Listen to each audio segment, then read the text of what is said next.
तो भाई चलते हैं, क्लास का आगाज़ करते हैं। हम लास्ट क्लास में हमने डिज़ाइन थ्योरी को डिस्कस किया था और डिज़ाइन थ्योरी में हमने क्या पढ़े थे, एलिमेंट्स ऑफ डिज़ाइन के को हमने क्या किया था, डिस्कस किया था। आगे जल्दी से प्रोसीड करते हैं। तो देखिए भाई, हमने ये सीखा था कि हमारे पास जो डिज़ाइन थ्योरी होती है उसके दो फाउंडेशन होती हैं। एक होता है एलिमेंट ऑफ डिज़ाइन होता है, जिसको हम क्या कहते हैं, इंग्रेडिएंट्स ऑफ डिश कहते हैं। अगर एक एनालॉजी से समझें, एक मिसाल से अगर हम समझें कि डिज़ाइन थ्योरी क्या होता है, तो समझ लें कि डिश होती है और डिश को बनाने के लिए कुछ इंग्रेडिएंट्स होते हैं और कुछ क्या होते हैं, उसको बनाने का तरीक़ेकार होता है। तो जो एलिमेंट ऑफ डिज़ाइन होते हैं वो इंग्रेडिएंट्स ऑफ डिश की हैसियत रखते हैं। और इसी तरह से हमने कुछ एलिमेंट्स ऑफ डिज़ाइन हमने पढ़े थे और आज हम मूव करेंगे प्रिंसिपल ऑफ डिज़ाइन पर, ठीक है। और प्रिंसिपल ऑफ डिज़ाइन हमने पढ़ा था ये क्या होती है, उन एलिमेंट्स को किस मिकदार में रखना है, किस तरतीब में रखना है, ये हमें कौन बताता है, हमें रेसिपी बताती है, ठीक है। बुनियादी तौर पे प्रिंसिपल ऑफ डिज़ाइन हमें बताते हैं, ठीक है भाई। तो ये भी क्या होते हैं, प्रिंसिपल ऑफ डिज़ाइन भी क्या होते हैं, हमारी बिल्डिंग ब्लॉक होते हैं हमारे डिज़ाइन के, और ये भी क्या बनाते हैं, हमारी डिज़ाइन की फाउंडेशन या स्ट्रक्चर को बना रहे होते हैं। अगर हम देखें तो बहुत सारे प्रिंसिपल ऑफ डिज़ाइन है, लेकिन हमने क्या करने हैं, कुछ चंद एक हमने क्या करने हैं, ज़हन में रखने हैं ताकि हमारा अच्छे से अच्छा डिज़ाइन बन सके। पहला क्या है, हायरार्की। आपने बहुत सारे पढ़े होंगे, लेकिन हम यहाँ पर शॉर्ट कर रहे हैं चीज़ों को, जो इंपॉर्टेंट है उसको हम क्या करें, थोड़ा सा हाईलाइट करें, ठीक है भाई। पहला क्या है हमारा, हायरार्की। हायरार्की के बारे में आप लोगों ने पढ़ा होगा, ठीक है। फिर हमने क्या पढ़ा, फिर क्या है हमारे पास नेक्स्ट क्या है, टाइपोग्राफी। टाइपोग्राफी भी आप लोगों ने पढ़ा होगा। जल्दी से रिवाइज करते हैं इसको। तो कौन बताएगा हायरार्की क्या होता है, व्हाट इज हायरार्की, हायरार्की किसे कहते हैं, व्हाट इज हायरार्की, हायरार्की क्या होती है हमारे डिज़ाइन में, इसका क्या किरदार होता है, अगर हम हायरार्की को मेंटेन करें तो इसका क्या फ़ायदा होता है, हायरार्की को मेंटेन ना करें तो इसका क्या नुकसान होता है, कौन बताएगा। चले आसान कर दें, हायरार्की होता है क्या, ये बता दें मुझे ज़रा।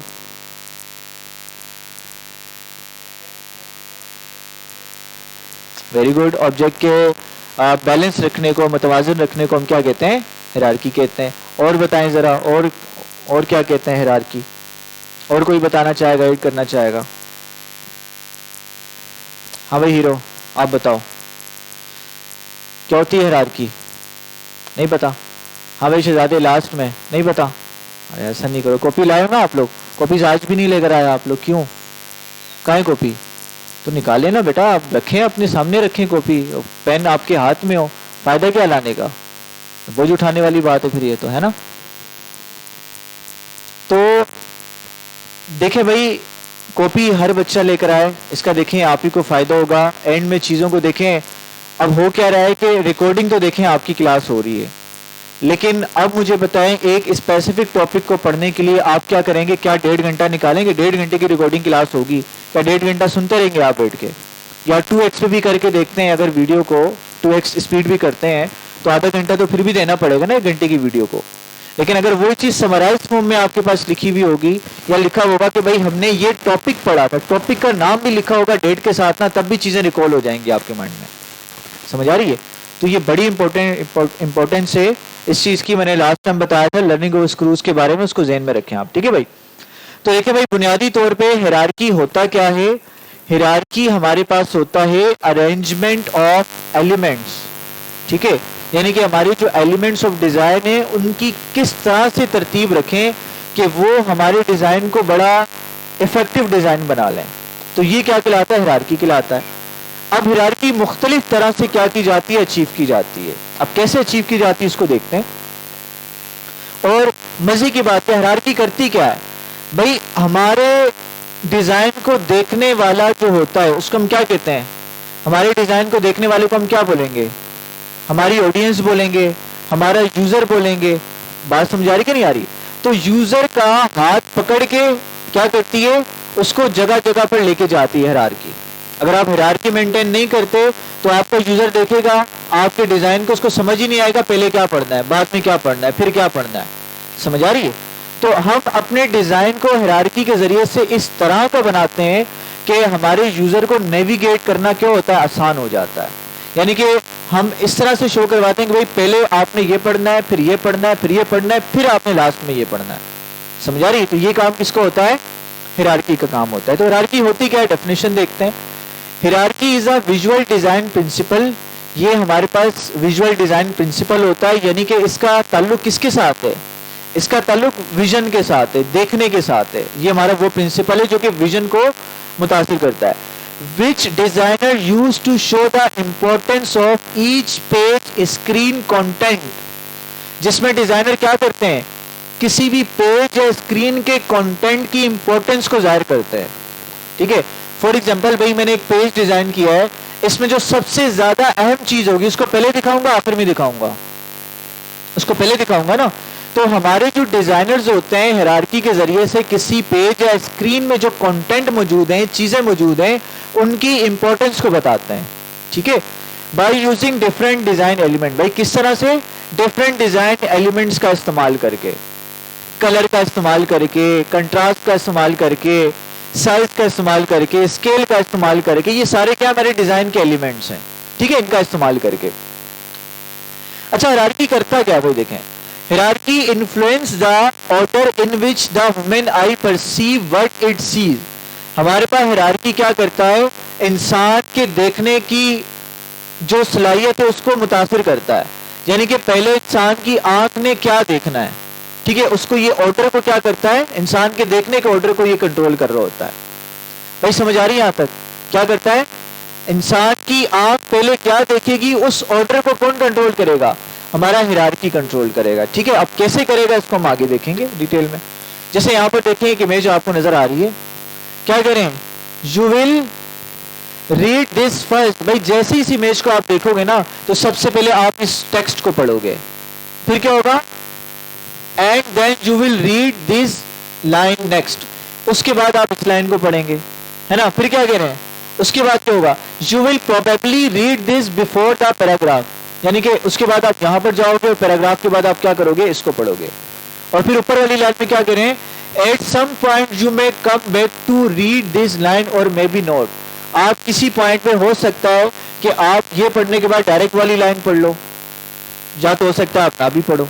ठीक है, तो देखिए किस तरह से यहाँ पर हमने किसका इस्तेमाल किया, कौन से एलिमेंट का इस्तेमाल करके हमने कहा कि पहले आपने इस वाली लाइन को पढ़ना है। कौन सा एलिमेंट इस्तेमाल हुआ है, साइज ना।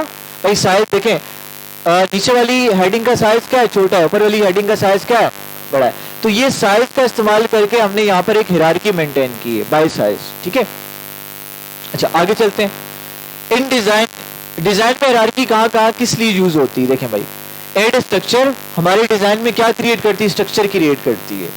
ठीक है, स्ट्रक्चर का मतलब उसकी साख बना रही होती है कि भाई स्ट्रक्चर का मतलब ये है कि पहले बुनियाद आ गई, फिर पहली मंजिल आ गई, फिर दूसरी मंजिल आ गई, तीसरी मंजिल आ गई। ठीक है भाई, स्ट्रक्चर एड करती है हमारे डिजाइन में।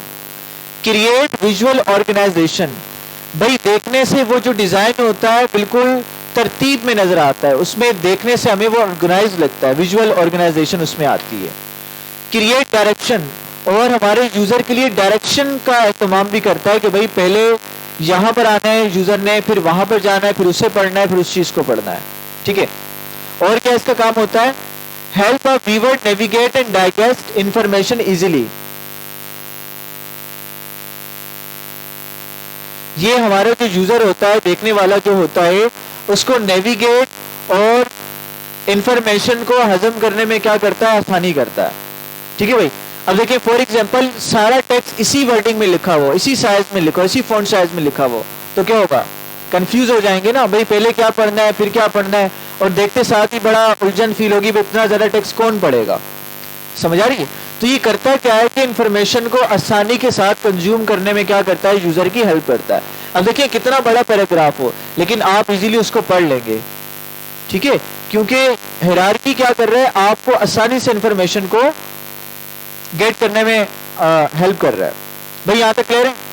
हायरार्की होता क्या है, बुनियादी तौर पर हमारी तरतीब, हमारे डिजाइन में जो तरतीब होती है, जो ऑर्गेनाइजेशन होती है, उसको हम क्या कहते हैं, हायरार्की कहते हैं। हायरार्की करती क्या है भाई, हमारे यूजर को नेविगेट करवाने में हेल्प करती है, हमारे यूजर को, डिजाइन को देखने वाले को बताती है कि भाई पहले आपने कहां पे जाना है, बाद में कहां जाना है, फिर आपने कहां जाना है। ठीक है, ये काम होता है हमारी हायरार्की का।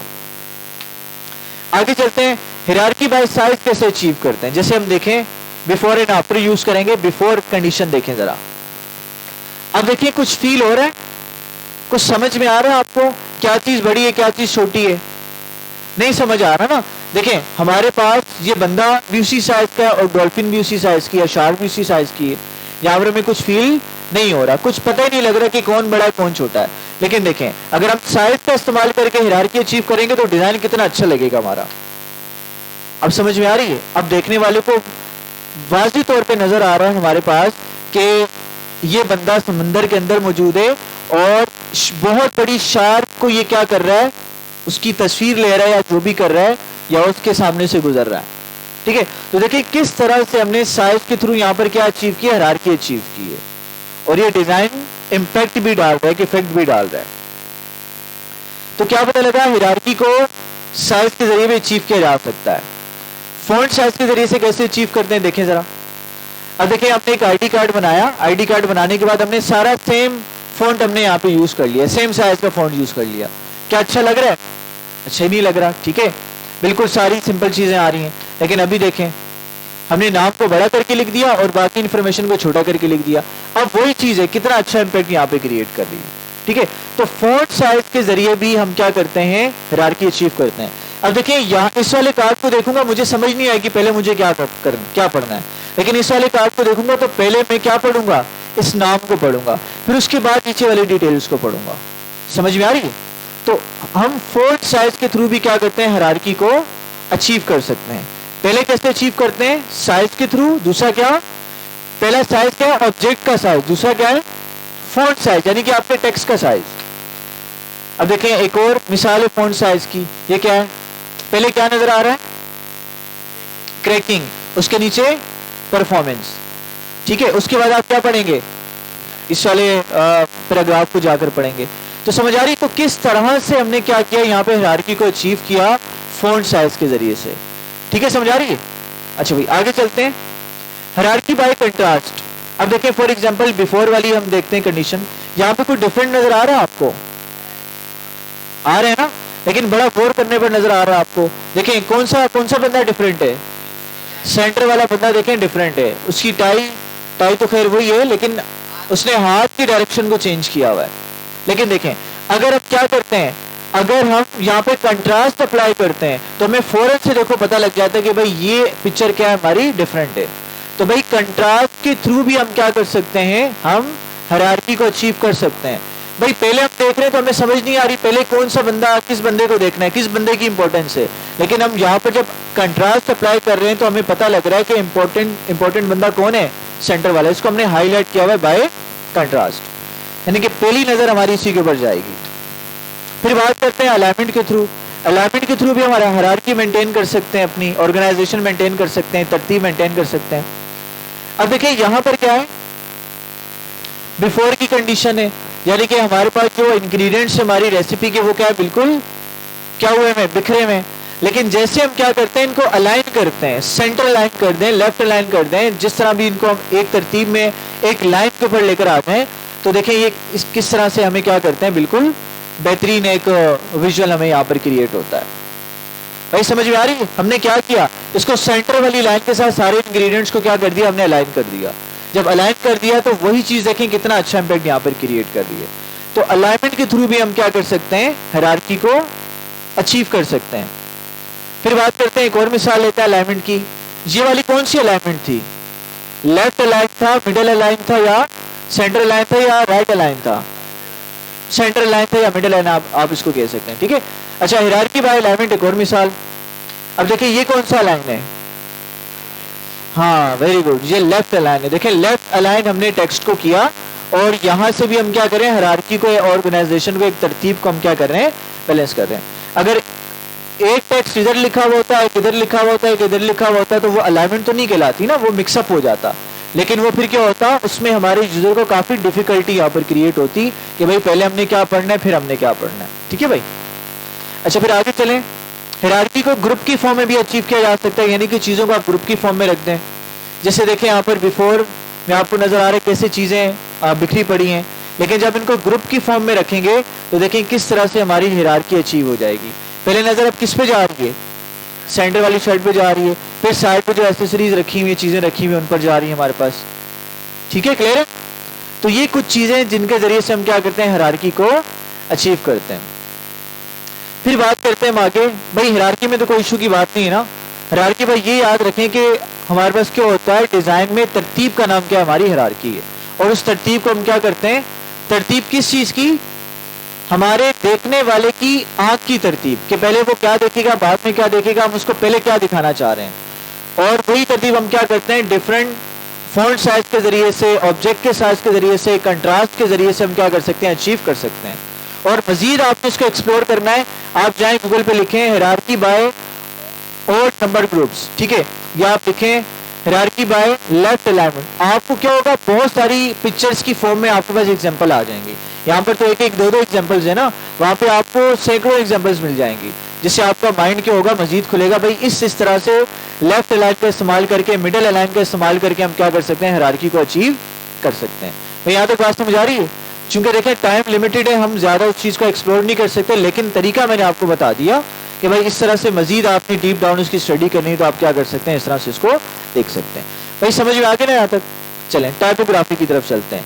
क्या होती है टाइपोग्राफी, बताएं जरा मुझे।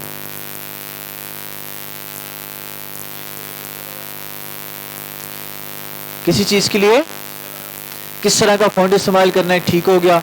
और बताएं भाई क्या होती है टाइपोग्राफी, व्हाट इज टाइपोग्राफी? हमें शहजादे तुम ही पढ़ते हो मुझे लग रहा है यार क्लास में, ठीक है, टेक्स्ट को अरेंज करना है टाइपोग्राफी कहलाता है। हाँ भाई और बताएं।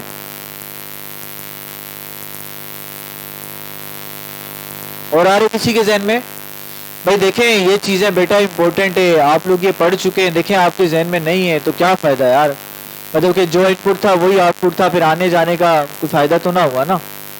आप आए और कुछ चेंज ना आए तो फिर वक्त भी जाया, टाइम भी जाया, एनर्जी भी जाया, पैसे भी जाया, है ना। माना कि कम फीस है लेकिन है तो सही ना भाई, टाइम तो लग रहा है ना, चलो पैसे वापस आ जाएंगे, टाइम तो वापस नहीं आएगा, ऐसा है कि नहीं। तो इन चीज़ों को भाई लाजमी देखा करें, थोड़ा सा स्टडी करके आया करें, ठीक है। देखिए रिवाइज नहीं करेंगे ना तो चीज़ें जहन से आपकी निकल जाएंगी सारी।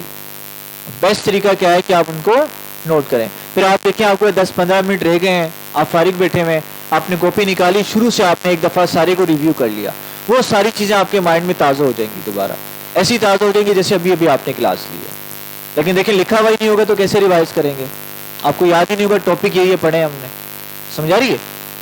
तो देखिए भाई हमारे पास जो हमारे अल्फाज होते हैं, जैसे अभी मैं बोल रहा हूँ अल्फाज अदा कर रहा हूँ ना, वर्ड्स अदा कर रहा हूँ, तो जब इन अल्फाजों को हम विजुअल मीनिंग देते हैं, ठीक है, यानी कि जब इन अल्फाजों को हम तस्वीर की शक्ल देते हैं, विजुअल मीनिंग देते हैं, विजुअल में कन्वर्ट करते हैं, तो अल्फाज को विजुअल में कन्वर्ट करना, तस्वीर में कन्वर्ट करना, आप समझ लीजिए क्या हमारी टाइपोग्राफी, समझ आ रही है। यानी कि आपके जो अल्फाज हैं उसको विजन में कन्वर्ट करना।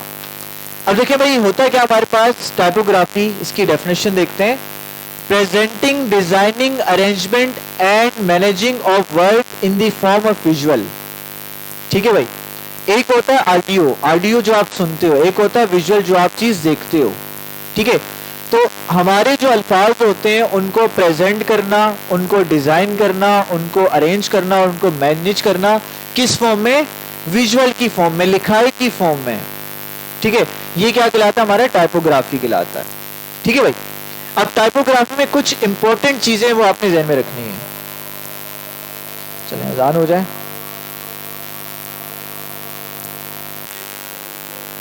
अच्छा चलें भाई कंटिन्यू करते हैं। तो हम क्या पढ़े थे अभी, हमने टाइपोग्राफी को हमने स्टार्ट किया था, आगाज़ किया था, और हमने पढ़ा था कि हमारे पास टाइपोग्राफी क्या होती है, वर्ड्स को क्या करना, रिप्रेजेंट करना, उनको मैनेज करना, उनको कन्वे करना, ठीक है, in the form of visual. Visual की फॉर्म में हमारे अल्फाज होते हैं, उनको तरतीब देना, ये सारी की सारी क्या कहलाती है, टाइपोग्राफी कहलाती है, उनको बयान करना, रिप्रेजेंट करना, ठीक है। अच्छा उसके बाद अगर हम देखें, in today's modern world we can use our word not only by speaking. भाई आज के मॉडर्न दौर में हम अपने अल्फाज को सिर्फ बोल के अदा नहीं करते, हम कैसे अदा करते हैं, उनको लिख के विजुअल फॉर्म में भी अदा कर रहे होते हैं। But with writing and in the form of visual, हम राइटिंग और विजुअल की फॉर्म में क्या करते हैं, अपने वर्ड्स को लिखते हैं। अब टाइपोग्राफी में दो अहम बातें, दो अहम चीजें, वो क्या हमने याद रखनी है। एक होता है टाइप फेस, एक होता है फॉन्ट। टाइप फेस और फॉन्ट में क्या फर्क है?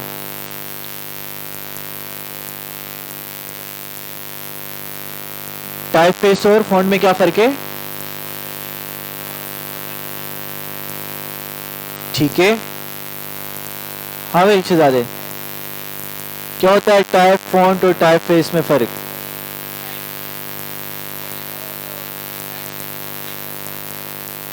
क्या बात है, क्या डेफिनेशन बता रहे यार, जबरदस्त। हाँ हीरो, आप बताओ। नहीं है? अच्छा बच्चे, आप कुछ बता रहे थे, क्या बता रहे थे आप? क्या नाम है आपका? हैंग हुए हो यार, आपसे कह रहा हूँ। जी जी, आप कुछ बता रहे थे। हाँ भाई लास्ट में, बेटा क्या नाम है आपका, साथ में कौन है, क्या नाम है आपका? जी जी जी, आपका रहमतुल्लाह। रहमतुल्लाह बताओ, कुछ है आ रहे, जहन में आ रहे? ये नहीं पढ़ा आप लोगों ने? शहजादे आपके जहन में नहीं पढ़ा? ही नहीं है, पक्की बात है, नहीं पढ़ा? चलें, अच्छा देखिए भाई, हम ये एक एनालॉजी से इसको समझते हैं। टाइप फेस के होता है, फॉन्ट के होता है। मैं देखें, टाइप फेस हमारे पास, आप समझ लें कि अल्फाजों की फैमिली को हम क्या कहते हैं? टाइप फेस क्या कहते हैं? टाइप फेस कहते हैं। और जो फैमिली मेंबर्स होते हैं ना, वो हमारे फॉन्ट कहलाते हैं। अब टाइप फेस का एक बड़ी कैटेगरी है, ठीक है, उसके अंदर क्या है हमारे पास? फॉन्ट आएंगे। समझ आ रही है? डिफरेंट तरह के फॉन्ट आएंगे। किस तरह से देखें भाई? तो क्या करें, सिंपल एनालॉजी, एक मिसाल के जरिए से हम देखते हैं कि हमारे पास टाइप और टाइप फेस और टाइप फॉन्ट में क्या फर्क होता है। Type face is like a family and font is a family member. Type face क्या है हमारे पास? फैमिली है, यानी कि एक बड़ी कैटेगरी है, उसके अंदर जो छोटे छोटे उसके स्टाइल्स मौजूद हैं, उनको हम क्या कहते हैं? फॉन्ट कहते हैं। ठीक है भाई, तो फॉन्ट हमारे फैमिली मेंबर का किरदार अदा करते हैं। अब हमारे पास दो तरह के फॉन्ट होते हैं जो बहुत ज्यादा यूज किए जाते हैं। एक होता है हमारे पास सेरिफ और एक होता है सैंस सेरिफ। सेरिफ का मतलब क्या होता है भाई? देखें, serif is a Dutch language word. भाई डच लैंग्वेज हमारे पास होती है, जैसे अरबी लैंग्वेज है, जैसे फारसी है, जैसे उर्दू है, इसी तरह से डच लैंग्वेज भी होती है। और डच लैंग्वेज में सेरिफ का मतलब होता है लाइन। क्या मतलब होता है? Line. Serif font have a small decorative flourish on the end of the stroke. यानी कि हमारे पास जो सेरिफ फॉन्ट्स होते हैं, उनके आखिर में क्या होता है? उनके आखिर में एक छोटी सी लाइन लगी हुई होती है, स्टाइलिश लाइन लगी हुई होती है। इस तरह के जितने भी फॉन्ट होते हैं वो क्या कहलाते हैं? हमारे पास सेरिफ फॉन्ट की कैटेगरी में आते हैं। ठीक है भाई? अच्छा, और सैंस सेरिफ क्या होते हैं? Sans serif is a French language word. ये हमारे पास क्या है? फ्रेंच लैंग्वेज का वर्ड है हमारे पास, जिसका मतलब होता है विदाउट लाइन। इसके अंदर लाइन आपको नजर नहीं आती। अच्छा मुझे बताइए, ये जो टेक्स्ट लिखा हुआ है भाई, दुनिया में आप कह लें 90% या 75% ऑफ द जो हमारा फॉन्ट यूज होता है वो सैंस सेरिफ यूज होता है। सबसे ज्यादा यूज होने वाला फॉन्ट क्या हमारा? सैंस सेरिफ है, क्योंकि ये बड़ा सोबर लगता है, बड़ा सिंपल लगता है, बड़ा प्रोफेशनल लगता है। यानी कि इनके एंड में देखें, क्या आपको लाइन नजर आ रही है? इनके एंड में लाइन नजर नहीं आ रही। इसका मतलब हमारी जो स्लाइड भी बनी हुई कौन से फॉन्ट पे बनी हुई है? ये सैंस सेरिफ पे बनी हुई। ठीक है भाई, इनके आखिर में कोई लाइन या स्ट्रोक देखने को आपको मिलता नहीं है। मिसालें ले लें, जैसे देखें हमारे पास पहली मिसाल किसकी है? ये सैंस सेरिफ की है। इसके एंड में देखें, इसके आखिर में देखें, कोई लाइन आपको, डेकोरेटिव लाइन आपको नजर नहीं आ रही। लेकिन अगर आप देखें सेरिफ फॉन्ट के एंड में, तो आपको देखें यहाँ पर एक फ्लरिश लाइन नजर आ रही है। ठीक है, तो ये डेकोरेटिव लाइन आपको नजर आ रही है। तो इस तरह के जो फॉन्ट होते हैं जिनके एंड में आपको लाइन नजर आ रही होती है, उनको हम क्या कहते हैं? कौन सा फॉन्ट कहते हैं? सेरिफ फॉन्ट कहते हैं। भाई क्लियर है यहाँ तक? चले आगे। तो टाइप फेस और फॉन्ट को आपने ध्यान में रखना है। टाइप फेस क्या हमारी फैमिली है और फॉन्ट क्या उसका मेंबर है। चले भाई आगे। अब भाई अगर आपने फॉन्ट को सिलेक्ट करना अपने डिजाइन में, तो उसकी क्या टिप्स है? कुछ बातें आपने ध्यान में रखनी है। पहली बात क्या है? Always choose the font. हमेशा आपने उस फॉन्ट का इंतखाब करना है that has very clear readability. ठीक है, जिसकी क्या हो? क्लियर रीडेबिलिटी हो, यानी कि उसको आसानी से आप उसको क्लियरली पढ़ सकते हैं। जैसे हम बात करें किसकी? सेरिफ फॉन्ट की बात करें। सेरिफ फॉन्ट में क्या है? लाइन लगी हुई होती है आखिर में। समटाइम क्या होता है कि उसको रीड करना मुश्किल हो जाता है हमारे लिए, ठीक है, हमें समझ नहीं आता ये ए लिखा हुआ है बी लिखा हुआ है, या थोड़े से वर्ड हमारे क्या होते हैं रीड करना मुश्किल होता है। तो इसीलिए पहली टिप क्या दे रहे हैं कि भाई आपने वो फॉन्ट यूज करना है जो कि क्या हो, आसानी से रीड भी किया जा सके और उसको समझा भी जा सके। लेकिन लिखा हुआ it can be easily readable and understandable. Second क्या है भाई, रेलेवेंट फॉन्ट आपने अपने डिजाइन के लिहाज से कैसे चूज करना है। भाई देखें, जैसे आप किसी सैलून की पोस्ट बना रहे हैं, आप किसी जिम की पोस्ट बना रहे हैं, आप किसी साइंस की बुक आपने बनाई उसका टाइटल पेज बना रहे हैं, या किसी कंस्ट्रक्शन कंपनी के लिए आप पोस्ट बना रहे हैं, तो उसके लिए आपने कौन से फॉन्ट का इंतखाब करना है। तो how to choose relevant font, कैसे रेलेवेंट फॉन्ट आपने इंतखाब करने हैं। भाई देखिए क्या करें, लाइक एवरी मैन, भाई जिस तरह से हर इंसान की क्या होती है पर्सनैलिटी होती है, इसी तरह से हमारे जो करेक्टर होते हैं, हमारे जो टाइपफेस होते हैं, हमारे जो फॉन्ट होते हैं, उनकी भी क्या होती है पर्सनैलिटी होती है। भाई देखें, एक बंदा है जो कि बिल्कुल सलवार कमीज उसने पहनी हुई है, टोपी लगाई हुई है, दाढ़ी बेहतरीन रखी हुई है, ठीक है, और बड़े महजब अंदाज से क्या कर रहा है वो आपको नजर आ रहा है, तो आप समझ जाएंगे उसकी पर्सनैलिटी से कि ये कैसा बंदा है, ये थोड़ा सा मजहबी बंदा है। समझ आ रही कि नहीं आ रही। तो इसी तरह से जिस तरह से हर इंसान की एक पर्सनैलिटी होती है, इस तरह से हमारे जो वर्ड्स होते हैं, हमारे जो फॉन्ट होते हैं, उनकी भी क्या होती है एक पर्सनैलिटी होती है, कैरेक्टर होता है, ठीक है भाई। तो क्या करें, so we must consider the specific font according to the character of the topic. हमें क्या करना है, हमें वही फॉन्ट चूज करना है जो हमारे टॉपिक का क्या है कैरेक्टर है। जैसे सैलून की पोस्ट, कंस्ट्रक्शन कंपनी की पोस्ट, कुछ एग्जांपल्स हम देखते हैं, ठीक है भाई। जैसे देखें ये सैलून की पोस्ट है, अब सैलून की पोस्ट आपने बनाई है तो उसमें आप कैसे फॉन्ट यूज करेंगे। सैलून में लोग किस लिए आते हैं, स्टाइल बनाने के लिए ना, तो यहाँ पर कौन सा फॉन्ट अच्छा लगेगा, यहाँ पर स्टाइलिश फॉन्ट आपका अच्छा लगेगा। समझ आ रही है। तो क्या करें आपसे देखें, if client want beauty salon design our preference of font will be glamorous, sleek and stylish. अगर आपका क्लाइंट है, आपको कह रहा है कि भाई आपने सैलून की पोस्ट बनानी है, तो हमारी प्रेफरेंस, हमारी तरजीह क्या होगी, हमारी प्रायोरिटी क्या होगी कि भाई हम स्टाइलिश फॉन्ट का इंतखाब करें, ठीक है। ग्लैमरस यानी कि जिसे स्टाइल उभरता हो, स्लीक एंड स्टाइलिश यानी कि जो स्टाइल में थोड़ा वाज़ेह तौर पर हो, ठीक है भाई। फिर दूसरी बात करते हैं, कंस्ट्रक्शन कंपनी है। अब कंस्ट्रक्शन कंपनी क्या करती है, कंस्ट्रक्ट करती है चीजों को, तो यहाँ पे फॉन्ट कैसा दिखाना है, हमने बोल्ड फॉन्ट रखना है कि भाई कंस्ट्रक्शन मजबूती को जाहिर कर रहा है। भाई किसी चीज को बनाया जाता है, मजबूत बनाया जाता है ना, तो यहाँ पर इसलिए देखिए आपको बोल्ड फॉन्ट नजर आ रहा है हर पोस्ट में। क्यों नजर आ रहे हैं, कंस्ट्रक्शन कंपनी मजबूती को, यहाँ पर स्ट्रॉन्गनेस को हम यहाँ पर शो करवाना चाह रहे हैं। तो देखिए क्या करें, if client want construction company design, अगर कोई आपका क्लाइंट है कंस्ट्रक्शन कंपनी का आपसे डिजाइन बनवाना चाह रहे हैं, so here our preference will be heavy, thick and bold. तो यहाँ पर हमारी फॉन्ट की जो प्रेफरेंस होगी वो क्या होगी, वो हमने हैवी फॉन्ट यूज करना है, बोल्ड फॉन्ट यूज करना है, थिक मोटा फॉन्ट यूज करना है, ठीक है। Because these font can express construction company in a well manner visually, क्योंकि ये जो फॉन्ट है हमारी कंस्ट्रक्शन कंपनी को बड़े अच्छे से क्या करेंगे, रिप्रेजेंट करेंगे, बता रहे होंगे। समझ आ रही है। तो टॉपिक की पर्सनैलिटी के साथ, टॉपिक के कैरेक्टर के साथ, टॉपिक के जो आपका टॉपिक है उसी के लिहाज से आपने क्या करना है, आपने फॉन्ट का इंतखाब करना है, ठीक है भाई। बस ये आपने थोड़ा सा सोचना है। नहीं समझ में आ रही भाई, आप गूगल पे लिखें भाई मैं इस कंपनी का एक डिजाइन बनाने जा रहा हूं जो कि एक सॉफ्टवेयर कंपनी है और इस तरह के सॉफ्टवेयर बनाती है, तो मुझे बताएं कौन सा फॉन्ट अच्छा रहेगा, तो वो आपको डिटेल दे देगा, ये फॉन्ट आपका रेलेवेंट रहेगा, ठीक है। फिर आगे चलते हैं। फिर ये क्या चीज है भाई, ये हमारे पास क्या है, ये डिफरेंट इवेंट्स है ना भाई। कोई समर का इवेंट है, कोई दूसरा फेस्टिवल है, कोई आपके लिए सिंगिंग का फेस्टिवल है, तो ये सिंगिंग का फेस्टिवल है, तो इसमें हमने कैसा यूज करना है, फॉर्मल फॉन्ट यूज होगा, इनफॉर्मल यूज होगा।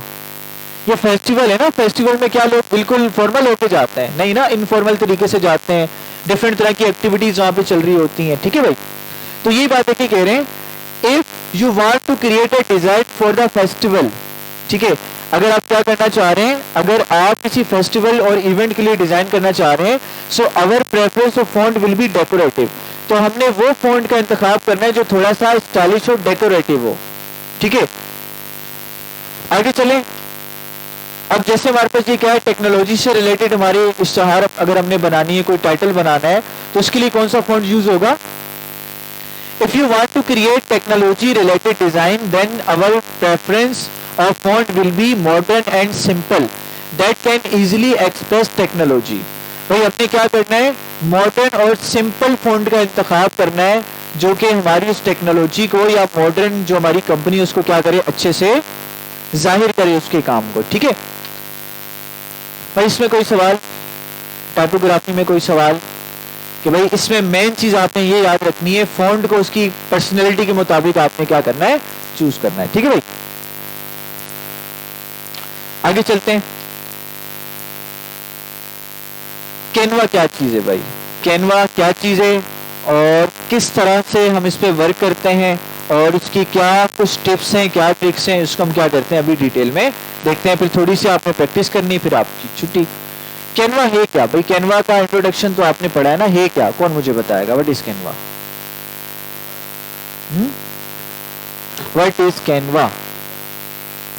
ये आप कह रहे हो इंट्रोडक्शन पढ़ा है हमने, थोड़ा सा नहीं पढ़ा? चलें, अच्छा चलें बता देता हूँ भाई। देखिए कैनवा हमारे पास ग्राफिक डिजाइन का एक टूल है जिससे हम क्या बनाते हैं, हम सोशल मीडिया की पोस्ट बना सकते हैं, फेसबुक की पोस्ट बना सकते हैं, इंस्टाग्राम की पोस्ट बना सकते हैं, प्रेजेंटेशन बना सकते हैं, वीडियो एडिट कर सकते हैं। यानी कि ग्राफिक डिजाइनिंग का, ग्राफिक से रिलेटेड जितना भी काम है ना, हम उस कैनवा पे कर सकते हैं। एक होता है जो आपके कंप्यूटर में इंस्टॉल हुआ होता है सॉफ्टवेयर, जैसे आपका एमएस ऑफिस आपके कंप्यूटर में इंस्टॉल है, लेकिन ये क्या है, ये ऑनलाइन प्लेटफॉर्म है। आप जो भी काम करोगे आपने ऑनलाइन करना है, आपका इंटरनेट का कनेक्शन होना क्या है इसके लिए लाजमी है। तो ये हमारे पास एक ऑनलाइन ग्राफिक डिजाइनिंग का टूल है जो कि क्या करता है, जिसके जरिए से हम क्या कर सकते हैं, हम लोगो बना सकते हैं, वीडियो बना सकते हैं, प्रेजेंटेशन बना सकते हैं, सोशल मीडिया की पोस्ट बना सकते हैं और भी बहुत सारे डॉक्यूमेंट्स वगैरह उस पर अब बनाए जा सकते हैं। जैसे जैसे वक्त गुजर रहा है ये अपने आप को अपडेट कर रहे हैं और बहुत सी चीजें इस पर लेकर आते जा रहे हैं। ठीक है, तो खैर बहुत सी चीजें इस पर हम क्या कर सकते हैं, बना सकते हैं। भाई फायदा क्या क्या सीखना पड़ेगा? हाँ बिल्कुल बेसिक सीखना पड़ेगा, लेकिन इसमें बनी बनाई पोस्ट होती हैं। ठीक है, यानी कि जो इस कंपनी ने क्या किया, ये भी आप कह लें कि बिलियन डॉलर्स की आप कह लें कि कंपनी है, बिलियन नहीं तो मिलियन डॉलर्स की तो है ही है कंपनी। ठीक है, इन्होंने क्या किया, बड़े बड़े ग्राफिक डिजाइनर्स को लिया, उनसे कहा कि भाई आप वर्ल्ड क्लास हमें एक टेम्पलेट बना कर दें, एक पोस्ट बना कर दें। अब वो टेम्पलेट जैसे ही ग्राफिक डिजाइनर ने बनाई, इन्होंने उठाकर अपने प्लेटफॉर्म पे अपलोड कर दी। अब जस्ट आपने क्या करना है, कुछ भी नहीं करना है, ज्यादा दिमाग आपको डिजाइन थ्योरी नहीं भी समझ में आई ना, आप एक काम करें, इनकी टेम्पलेट्स पे जाएं, टेम्पलेट उठाएं और वहां पे जिस फॉन्ट में जो कुछ लिखा है ना, उस फॉन्ट में अपनी मुताबिक चीजें आप रख दें। हेडिंग की जगह अपने ब्रांड का हेडिंग रख दें, तस्वीर की जगह अपने ब्रांड की तस्वीर लगा दें। समझा रही है? जिस कलर में वो है उस कलर में आपने छेड़ना नहीं है। अगर आपको डिजाइन थ्योरी अच्छी आती फिर तो आप चेंजिंग जीरो से भी बना सकते हैं, लेकिन आप कहते हैं कि भाई मुझे इतनी ज्यादा समझ नहीं है डिजाइन थ्योरी की, तो जैसी पोस्ट है वैसी आप उसको क्या कर लें, एडिट कर लें अपने मुताबिक। ठीक है, क्यों? क्योंकि भाई देखिए वो बड़े बड़े डिजाइनर्स ने पोस्ट को डिजाइन किया है, तो जिस तरीके का फॉन्ट साइज रखा है, जिस तरीके की हेडिंग रखी है, जिस तरीके का फॉन्ट रखा है, टाइप फेस रखा है, तो वो उन्होंने अपने लिहाज से परफेक्ट रखा है। लेकिन अगर आपने थोड़ी बहुत डिजाइन थ्योरी पे आपने क्या किया, टाइम लगाया, तो फिर आप अपने लिहाज से भी इसको क्या कर सकते हैं, मॉडिफाई कर सकते हैं। ठीक है, आगे चलते हैं। How to use Canva, Canva को कैसे यूज करेंगे, उससे पहले आप क्या करते हैं, कुछ हेल्पफुल टिप्स ले लेते हैं। ठीक है, अक्सर देखें आप क्या करते हैं, कोई भी आप पोस्ट बनाने लगे हैं तो पोस्ट के अंदर सबसे एंगेजिंग चीज क्या होती है भाई? आप कोई भी सोशल मीडिया की पोस्ट बना रहे हैं तो उसके अंदर एंगेजिंग चीज क्या है, इमेज होती है ना। इमेज के जरिए से लोगों की अटेंशन ज्यादा पड़ती है। भाई एक पोस्ट में सारे वर्ड लिखे हुए हैं, वर्ड देखना हमें इतना ज्यादा पसंद नहीं है, लेकिन अगर तस्वीर के साथ वर्ड लिखे हुए तो उसको देखना हमारे लिए क्या हो जाएगा, आसान भी होगा, हम अच्छे से उसको देख भी पाएंगे, हमारा इंटरेस्ट भी डेवलप होगा। जैसे यहाँ पर देखें पीछे इमेज लगी हुई है, वो क्या कर रहा है, इशारा कर रहा है हेल्पफुल टिप्स की तरफ। ठीक है, समझ आ रही है? तो अब हमने डिफरेंट तरह की हाई क्वालिटी की इमेजेस कहाँ से लेनी है कि जिन पर कोई कॉपीराइट भी ना है। कॉपीराइट का मतलब क्या होता है, आप गूगल पे गए, आपने कहा भाई मुझे बेहतरीन बाइक की तस्वीर चाहिए, गूगल बहुत सारी तस्वीरें देगा, लेकिन अगर आप उसको अपनी पोस्ट में यूज करोगे तो जिस बंदे ने वो इमेज डाली वो कॉपीराइट स्ट्राइक डाल सकता है आपके डिजाइन पे। वो कहे भाई ये इमेज तो मेरी खरीदी हुई थी ना, आपने कैसे यूज कर ली? फिर हो सकता है स्ट्राइक की वजह से आपका अकाउंट बैन हो जाए, आपका अकाउंट बंद हो जाए। समझ में आ रही है? तो इस चीज से बचने के लिए वो कौन कौन से प्लेटफॉर्म है जहां पर हम हाई क्वालिटी की इमेजेस, वीडियो या ऑडियो या म्यूजिक वगैरह हम क्या कर सकते हैं, डाउनलोड कर सकते हैं। ठीक है, तो कुछ वेबसाइट है वो आपने नोट करनी है। पहली वेबसाइट हमारे पास क्या है, पिक्सअप है। तो पिक्सअप है, आप क्या करेंगे, आप लिखेंगे गूगल पे, आपके पास वेबसाइट आएगी, उसके अंदर से आप इमेजेस डाउनलोड कर सकते हैं, वीडियोस डाउनलोड कर सकते हैं, आप ऑडियो डाउनलोड कर सकते हैं। ठीक है, आपको जो भी चीज चाहिए अपने डिजाइन में आप वो डाउनलोड कर सकते हैं। कैसे करना मैं बता देता हूं। देखिए, आपने आना है गूगल में और यहां पर आपने स्पेलिंग नहीं भी याद तो जैसी भी लिखेंगे आ जाएगा। गूगल बड़ा आसानी करता है आपके लिए। आप यहाँ पे जाए लिखते हैं पिक्सापे और इंटर करते हैं जस्ट। ठीक है, जैसे इंटर करेंगे तो आपके पास ये पहली वेबसाइट आएगी, आप उसको ओपन करें और देखें यहां पर आपके पास देखें कितनी हाई क्वालिटी की आपके पास इमेजेस आ रही हैं। ठीक है, आपको जिस भी तरह की इमेज चाहिए आप जाएं इनके सर्च बार पर, आप लिखें भाई मुझे चाहिए, फॉर एग्जांपल मुझे नेचर की इमेज चाहिए, नेचर की इमेज, नेचर लिखा आपने इंटर कर दिया। जैसे नेचर लिख के इंटर आप करेंगे तो आपके पास देखें डिफरेंट तरह की आपके पास नेचर की इमेजेस आ जाएंगी। आप किसी भी इमेज को अपने लिहाज से जो आपको अच्छी लग रही है आप उसको क्या कर सकते हैं, डाउनलोड कर सकते हैं। और आप ये देखें कितनी हाई क्वालिटी इमेजेस हैं आपकी। ठीक है, आप उस इमेज को ओपन करें और यहाँ पे डाउनलोड का ऑप्शन आ रहा है आपके पास, डाउनलोड के ऑप्शन पे क्लिक करें।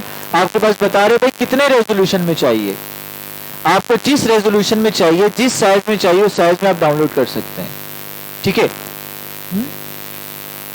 क्या चीज, देखिए ये डिपेंड करता है कि आपका फॉर एग्जांपल आपका डिजाइन का रेजोल्यूशन क्या है। सही है, ये डिजाइन के ऊपर डिपेंड करता है। भाई अगर आपने इस तरह से लैंडस्केप में रखना है तो वो अलग रेजोल्यूशन होगा। समझ आ रही है? तो ये आपके डिजाइन पे डिपेंड करता है। वैसे नॉर्मली देखें जब आप उसको ओपन करेंगे ना तो वो सबसे बेस्ट आपको खुद सजेस्ट करेगा, लेकिन जैसे जैसे रेजोल्यूशन बढ़ाते जा रहे हैं ना तो वो क्या कर रहा है, आपकी इमेज को जूम करने की क्वालिटी बढ़ती चली जा रही है। अब जैसे यहाँ पर देखें, यहाँ पर क्या करे 213 KB बता रहा है, लेकिन आखिर वाले को देखें क्या बता रहे हैं 3.5 MB। समझ आ रही है? लेकिन ज्यादा हैवी डाउनलोड करने में मसला क्या होगा, आप डाउनलोड तो कर लेंगे लेकिन वो ओपन, अगर आपका कंप्यूटर स्लो होगा तो वो ओपन क्या होगा, बड़ी देर से होगा, बड़ा आहिस्ता आहिस्ता आहिस्ता इमेज ओपन होगी। जूम करोगे तो 2 सेकंड के बाद जाके जूम होगी। तो ना आपने इतनी हैवी करनी ना इतनी लाइट करनी है। लाइट करेंगे तो बहुत कम जगह घेरेगी, लेकिन वो थोड़ा सा जूम करने पर क्या हो जाएगी, पिक्सलेट हो जाएगी, पिक्सल उसके फट जाएंगे। सही है, तो आप चाहे तो ये वाला ले लें या तो उससे नीचे वाला पॉइंट नीचे आ जाए। अब इसको डाउनलोड करें और डाउनलोड करने के बाद अब इसको यहाँ से कैंसिल कर दें। ये आपका ये डाउनलोड हो गया यहाँ पर।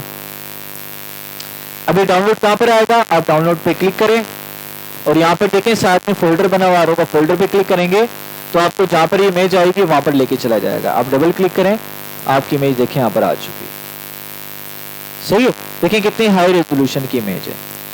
अगर इसको हम क्या करते हैं, फॉर एग्जांपल देखें अगर हम इसको 5 MB में डाउनलोड करते हैं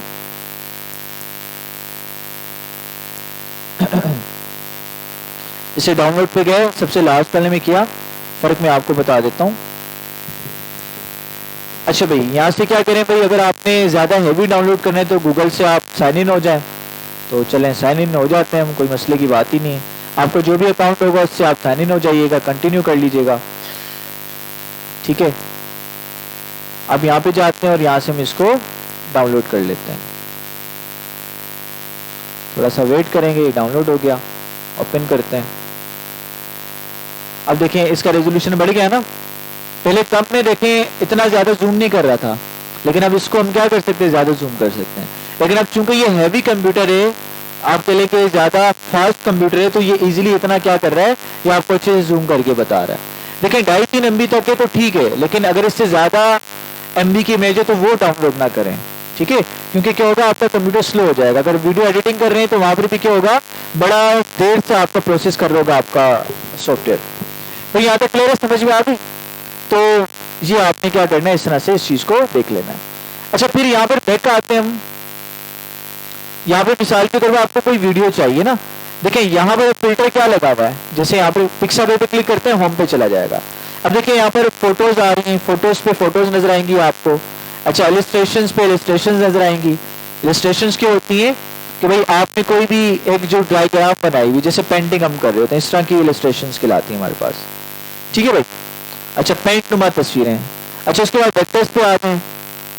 ये वेक्टर्स हमारे पास आ गए। वेक्टर्स क्या होती हैं कि आप उन इमेजेस को जितना जूम करें वो पिक्सेलेट नहीं होती, फटते नहीं, उनकी खास बात ये होती है। फिर आ जाए वीडियोस पर। आपको जिस भी तरह की वीडियो चाहिए, ठीक है, रनिंग की वीडियो चाहिए, समंदर की वीडियो चाहिए, जिस भी तरह की आपको वीडियो चाहिए, नेचर की वीडियो चाहिए, आप क्या कर सकते हैं, यहाँ पर लिख के आप लगा सकते हैं। ठीक है, समझ आ रही है? ये अक्सर कहाँ यूज होती है? अक्सर आपने देखा होगा कुछ लोग होते हैं ग्रीन स्क्रीन पे वीडियो शूट करते हैं। ग्रीन स्क्रीन का पता है आप लोगों को? ग्रीन स्क्रीन पे वीडियो बनाने से क्या होता है, आपका पीछे से बैकग्राउंड रिमूव हो जाता है, और फिर बैकग्राउंड रिमूव करने के बाद आप पीछे कोई भी वीडियो लगा सकते हैं।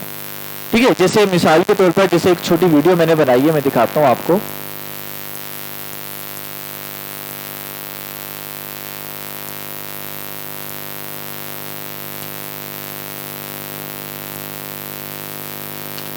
अच्छा भाई, तो ओपन करते हैं, हम देखते हैं, छोटी सी मैं आपको वीडियो दिखाता हूं। हमें जिंदगी में कामयाब होने के लिए एक कंप्लीट कोड इसमें होगा। अब देखिए ये वीडियो ग्रीन स्क्रीन पे बनाई गई है।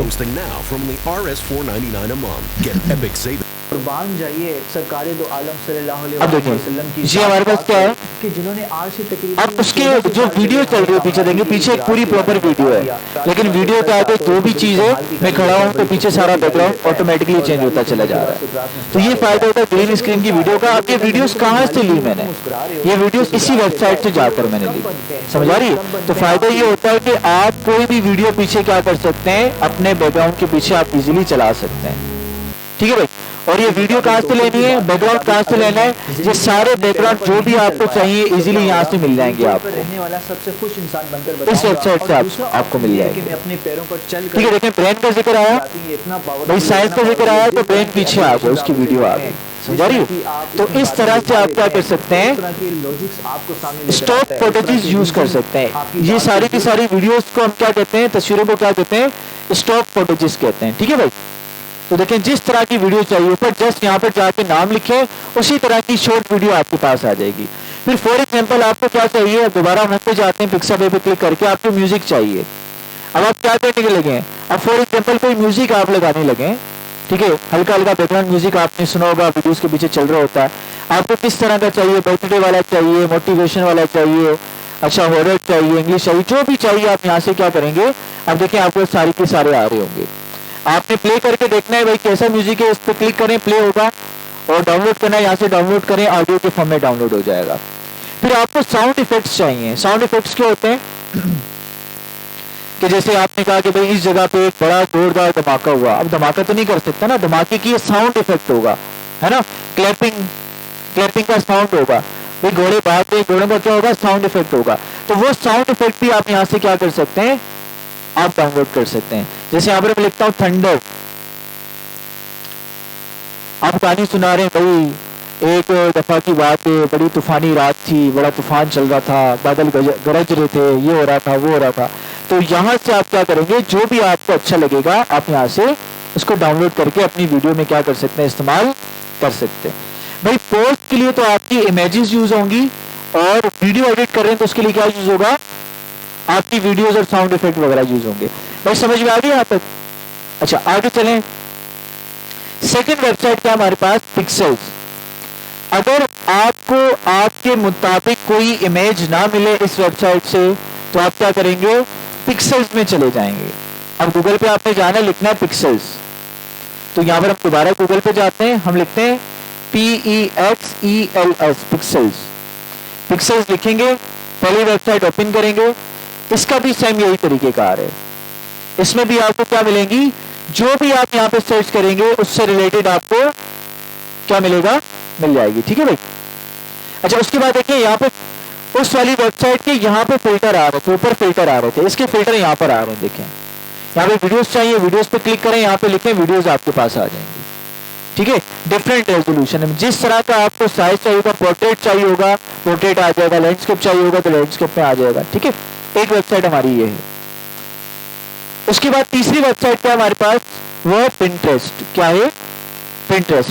पिंटरेस्ट से भी आपको बहुत अच्छी इमेजेस मिल जाती हैं। पिंटरेस्ट क्या है, इसको ओपन करते हैं, यहाँ पे लिखते हैं PINTREST, पिंटरेस्ट।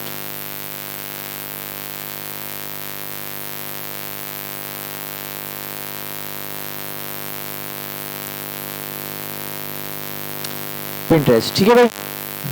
अच्छा, अपनी ईमेल से हम लॉगिन कर लेते हैं ताकि ओपन हो जाए।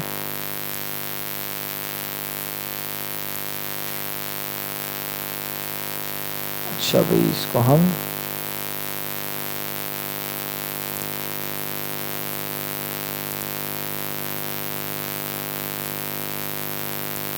अच्छा यहाँ पे एक्सप्लोर पे हम जाते हैं भाई। देखें, पिंटरेस्ट की वेबसाइट खोलिए, एक्सप्लोर पे आपको चले जाना है, सही है, बाद में लॉगिन कर लीजिएगा। अब देखिए यहाँ पर आपको किस तरह का आपको चाहिए, जैसे फूड एंड ड्रिंक आपको चाहिए, यहाँ से आपको बेहतरीन मिल जाएगा। अगर उन दोनों वेबसाइट से आपको क्या ना मिले, कोई इमेज ना मिले, तो आपने पिंटरेस्ट की तरफ आना है, यहाँ पे आपको मिल जाएगा। ठीक है, खैर ये पूछ रहे हैं भाई अकाउंट बनाना पड़ेगा आपको, तो भाई कोई भी आप क्या कर सकते हैं, अकाउंट बना सकते हैं। क्रिएट अकाउंट करते हैं, वैलिड एज डालो, 2024 में पैदा हुए, 2024 में अकाउंट बना रहे हो ना।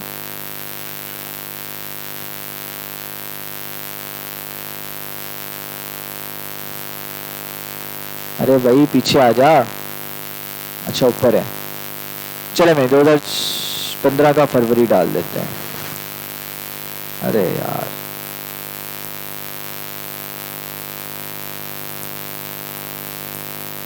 दो 2015 का फरवरी, ठीक है भाई। क्रिएट अकाउंट करते हैं, कंफर्म कर दें भाई, कंफर्म एज यही एज है हमारी भाई। भाई क्यों एलिजिबल नहीं है भाई? हाँ खैर, आप लोग बेटा कर लीजिएगा, इसको आप लोग डालेंगे तो ये ओपन हो जाएगा। ओपन होगा जैसे ही तो आपने क्या करना है, एक्सप्लोर पे जाना है। डिफरेंट कैटेगरीज आपके पास बनी हुई हैं, ठीक है, सर्च कर सकते हैं, डिफरेंट कैटेगरीज भी हैं। और फिर डाउनलोड करने का तरीका आपको पता ही है, आप ओपन करेंगे, ओपन करने के बाद आपने क्या करना है, इसको डाउनलोड कर लेना है।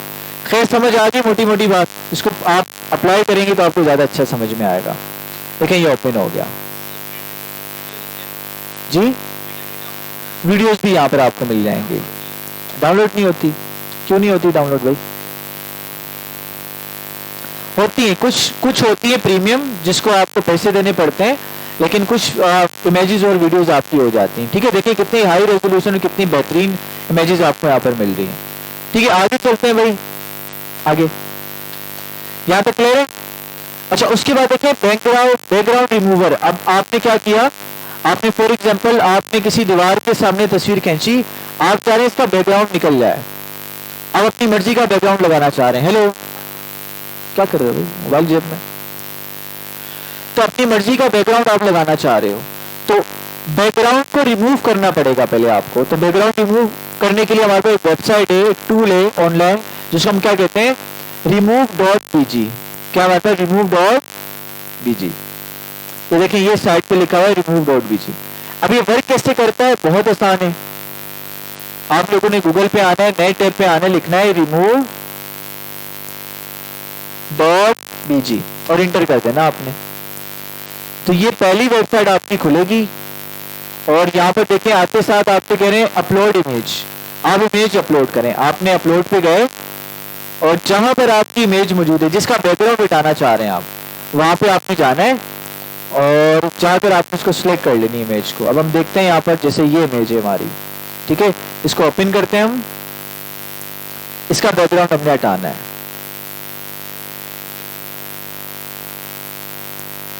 ठीक है भाई, देखें ये बैकग्राउंड हट गया। अब उसके बाद क्या कर सकते हैं, आप यहाँ पे कोई बैकग्राउंड लगाना चाहे तो लगा के डाउनलोड भी कर सकते हैं। आप प्लस पे गए और यहाँ पर देखें मुख्तलिफ तरह के बैकग्राउंड आ रहे हैं। ठीक है, कोई भी बैकग्राउंड आप लगा सकते हैं। खैर ये इतनी इस तरह की इमेज नहीं है कि हमारे पास बैकग्राउंड पीछे अच्छा लगे, लेकिन कुछ इमेजेस ऐसी होती हैं आपकी कि जिसके पीछे आप बैकग्राउंड चेंज करें तो बिल्कुल पता नहीं लगता, बिल्कुल रियल बैकग्राउंड लगता है। ठीक है, आप पासपोर्ट साइज वाली इमेज बनाना चाह रहे हैं या जिस तरह की होती है पासपोर्ट वाली, तो आप यहाँ पे कलर पे आए, आप सॉलिड कलर भी लगा सकते हैं यहाँ पर। ठीक है, जो भी कलर लगाना है वो कलर लगा के आप उसको डन करके डाउनलोड करें और मोबाइल में सेव करें और दुकान वाले के पास जाए, बोले भाई ये मुझे निकाल के दे दो, आप प्रिंट निकाल के दे दो, मुझे तस्वीर खींचने की जरूरत नहीं है। तो आपके तस्वीर खींचने के पैसे बच जाएंगे, जस्ट प्रिंट के पैसे आपको देने होंगे। सही है। अच्छा, तो बैकग्राउंड को रिमूव करने की ये हमारे पास वेबसाइट है। फिर आगे चलते हैं। उसके बाद हमारे पास क्या है, इरेज ऑब्जेक्ट फ्रॉम पिक्चर। भाई देखिए आपने क्या किया, एक फॉर एग्जांपल आपको पोस्ट बड़ी पसंद आई किसी बंदे की और उसने क्या किया हुआ था, क्या किया हुआ था, अपना नाम लिखा हुआ था। आप चाहते हैं कि भाई ये नाम हट जाए, यहाँ पर क्या आ जाए, मेरा नाम आ जाए। या फॉर एग्जांपल ये काम नहीं करना चाह रहे, आपके पास कोई एक प्रोडक्ट है, आप ऊपर से उसका नाम चेंज करना चाह रहे हैं। ठीक है, तो आप क्या कर सकते हैं, इस टूल का इस्तेमाल कर सकते हैं। ये टूल करता क्या है, आपकी तस्वीर में से अनवांटेड ऑब्जेक्ट को रिमूव कर देता है। जैसे फॉर एग्जांपल आपका एक रूम है, रूम के अंदर आप चाह रहे हो कि भाई ये कुर्सी पड़ी है, बहुत बुरी लग रही है। भाई इमेज आपको पूरी चाहिए लेकिन उस इमेज में से आपको कुर्सी नहीं चाहिए। अब आपने बोर्ड ढूंढा, आपको बगैर कुर्सी वाली कोई इमेज मिल नहीं रही, तो आपने क्या करना है, उस कुर्सी को वहां से हटाना है। तो आप क्या करेंगे, इस टूल का इस्तेमाल करेंगे और इस टूल का नाम क्या है, cleanuppictures.com। जैसे यहाँ पर देखें एक प्रोडक्ट था, हैंगर नजर आ रहा है आपको, इन्होंने क्या किया, हैंगर और हाथ को हटाना है। तो क्लीन अप पिक्चर पे गए, इस इमेज को डाला और यहाँ से देखें हाथ और हैंगर को हटा दिया, बिल्कुल पता ही नहीं लग रहा, इस तरह से इसने रिमूव कर दिया। सही है। अक्सर ये होता है कि आप कोई प्रोडक्ट सेल करना चाह रहे हैं ऑनलाइन और वो कंपनी बहुत बड़ी कंपनी, एक आर्टिकल उनका कितने का मिलता है, लेट्स से 80-70 हजार रुपए का मिलता है, लेकिन पाकिस्तान में उसका डुप्लीकेट बना हुआ है ना। अब डुप्लीकेट कितने का मिल रहा है, 1200-1500 का मिल रहा है, 2000 का मिल रहा है। तो आप उसको सेल करना चाह रहे हो, आपने अगर उसके लोगो से आर्टिकल लगा के आप अपलोड करोगे फेसबुक पे, एड चलाओगे तो क्या होगा, तो वो कॉपीराइट डाल देगा आप पे। तो हमें क्या करना होता है, हमें उसका लोगो मिटाना होता है तस्वीर से। तो लोगो मिटाने के लिए क्या है, सबसे बेस्ट वेबसाइट क्या है, cleanuppicture.com। आप बस नाम के ऊपर जाके क्या करते हो, इरेजर चलाते हो तो उसका लोगो पूरा मिट जाता है, ऐसे लगता है कि लोगो था ही नहीं इसका, ऐसा फील आता है। ठीक है भाई, इस्तेमाल करके देखते हैं इसको। तो आपने गूगल पे जाना और यहाँ पे लिखना है cleanuppicture.com, cleanup पिक्चर या क्लीनअप पिक्चर लिखते हैं और इंटर करते हैं, आ जाएगी पहली वेबसाइट। तो ये आपको वेबसाइट आ गई। अभी कैसे वर्क करती है हम जानते हैं। यहाँ पे क्लिक करेंगे, पिक्चर को अपलोड करेंगे जिसको हमने रिमूव करना है, जिससे जिस चीज को, तो पिक्चर देखते हैं अच्छी सी हो जिससे रिमूव हो जाए। चलें, ये हमारे पास कुछ इमेजेस हैं, इससे हम रिमूव करके देखते हैं क्या रिमूव होता है। अच्छा भाई, क्या कह रहे हैं कि भाई अगर आपने हाई रेजोल्यूशन में ये डाउनलोड करनी इमेज तो आपको प्रो वर्जन खरीदना पड़ेगा, पैसे देने पड़ेंगे। हम कहते हैं भाई नॉर्मल में ही चला दो यार, नॉर्मल क्वालिटी में चला दो। अच्छा, फॉर एग्जांपल घड़ी को हटाना है, लेट्स से इन दो चिट्स को हटाना है, यहाँ पर गए, यहाँ से आपने सिलेक्ट किया, अब देखेंगे वो ऑब्जेक्ट आपका रिमूव हो जाएगा। नहीं हुआ, आप दोबारा लेकर जाएं तो आप देखेंगे वो आपका इजीली रिमूव हो जाएगा और पता भी नहीं लगेगा यहाँ पर पहले कोई चीज एग्जिस्ट करती थी। समझा रही है। अब यहाँ से ब्रश के साइज को कम ज्यादा कर सकते हैं, ज्यादा हो गया, और यहाँ से क्या हो गया, कम हो गया। ठीक है, और यहाँ से आप जूम कर सकते हैं, अगर कोई बारीक चीज है आपने उसको जूम करना है, उसके किनारों को जूम करना है इस तरह से, तो आप दोबारा इरेजर पे जाएं और यहाँ से आप रिमूव कर दें।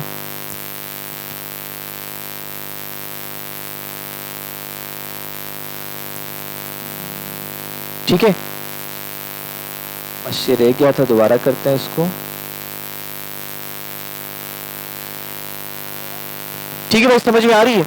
तो इस तरह से आप क्या कर सकते हैं, अपने ऑब्जेक्ट को रिमूव कर सकते हैं। टेंशन नहीं लें, जब तक नहीं जाएगा आप भी नहीं छोड़ेंगे इसको, है ना।